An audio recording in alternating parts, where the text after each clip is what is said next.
ফুলকপির পকোড়া বানাবো। প্রথমে ফুলকপিটা ছোট ছোট করে কেটে নিয়েছি। এরপর কড়ার মধ্যে জল নিয়েছি, জলে হলুদ গুঁড়ো দিলাম, কিছুটা দিলাম লবণ। ফুলকপিটা এই জলের মধ্যে দিয়ে দেব, দিয়ে 2-3 মিনিট মতো ভাবিয়ে নেব।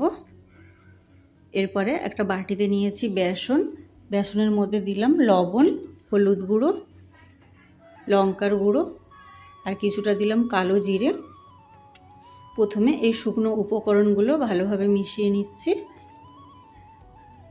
এরপর অল্প জল দেব, জল দিয়ে একটা ব্যাটার তৈরি করে নেব। আরও একটু জল দিলাম, দিয়ে ভালোভাবে ব্যাটারটা তৈরি করে নিচ্ছি।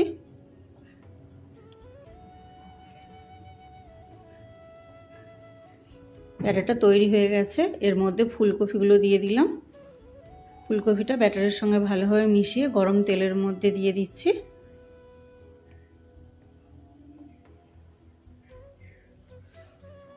এক পিঠ ভাজা হয়ে গেছে, উল্টে আর এক পিঠ ভেজে নেব।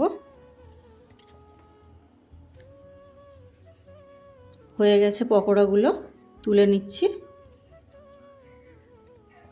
একইভাবে বাকি ফুলকপিগুলোও দিয়ে দিচ্ছি ব্যাটারের সঙ্গে মিশিয়ে।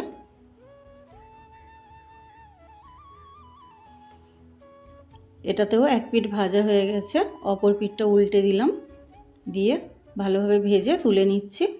রেডি হয়ে গেছে ফুলকপির পকোড়া।